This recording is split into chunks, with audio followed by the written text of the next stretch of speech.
So I'm clearly in the SIUE Gardens, and I thought it would be a good time to catch up on some public health news. So take a pause with me as I go through a few news briefs, and these are all published through the Nation's Health that's shared through APHA. So let's see what are some of the latest news. So a tool helps workers understand spending. So a new tool can help health department workers better understand their agency's spending and capacity toward basic population health services. And this tool is called the Foundational Public Health Services Capacity and Cost Assessment Tool, which can help health departments use to examine costs, expertise, and capacity.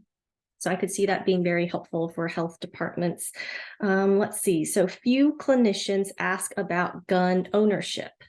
So healthcare providers rarely ask their patients about guns in their homes. They found that less than a fifth, about 17%, said a provider had asked about gun access.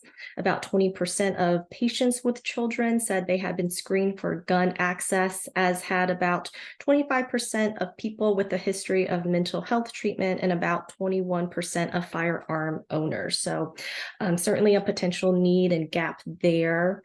Let's see, social determinants of health notes in patient records can boost care. So including information about a patient's social determinants of health in their electronic medical records can potentially boost preventive care.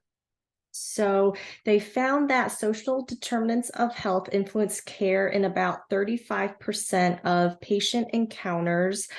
The most common sources of information for providers were just conversations with their patients and also prior knowledge of a patient's social determinants. So they found that overall records on this information were much more likely to influence care for male patients and patients who did not speak English. So that's very interesting. And then finally, better labels improve prescription drug use. So many people do not take their medications correctly, but potentially more patient-friendly prescription labels could improve adherence. So they found that in general, 30 to 50% of medications used by adults for chronic disease treatment are not taken as prescribed. So label changes such as increasing font sizes, moving instructions for how to take the medicine to the top, and then clearly outlining the number of refills available can improve adherence. And they did find that in terms of contraceptive use, asthma medication, and also hypertensive medications as well. So that's it in terms of public health news briefs. I will see you next time in terms of sharing the latest public health news.